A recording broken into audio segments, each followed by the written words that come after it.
هۆکاری هەڵبژاردننی ئەم بابەتەش چییە؟ یەکەم بریتە لە پەلەکردنی گەنج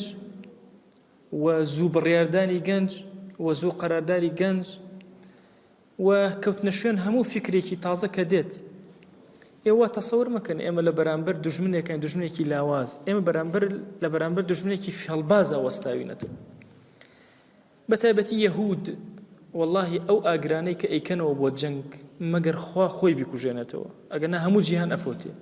كلما أوقدوا نارا للحرب أطفأها الله. خو بقوري خوي أجرك أكو جنته أجرنا فتنة يهود فتنة زور قوري عزيزانم.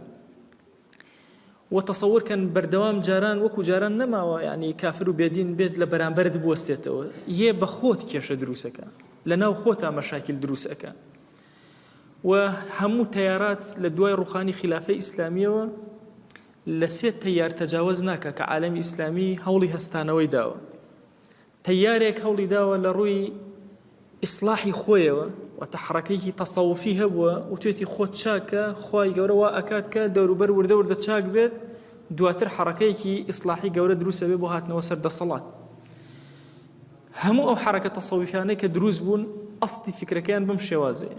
حركي دوهم كدروز بوا حركيه إصلاحي ولا ناو كومالقايا بهمو تياراتي سلفي وغير سلفي وإخواني وهموي أو أنا لو دروز بون كإصلاحي خلق كان هتاوكو هستانو دروز به وحركي جهاديش دروز بو لم أخيرانوا بو تغيير منكر راستوخو بتشكو جنگ جهاد كافران وبيدينانيش هرسي فكرة كان توانيو استغلال كان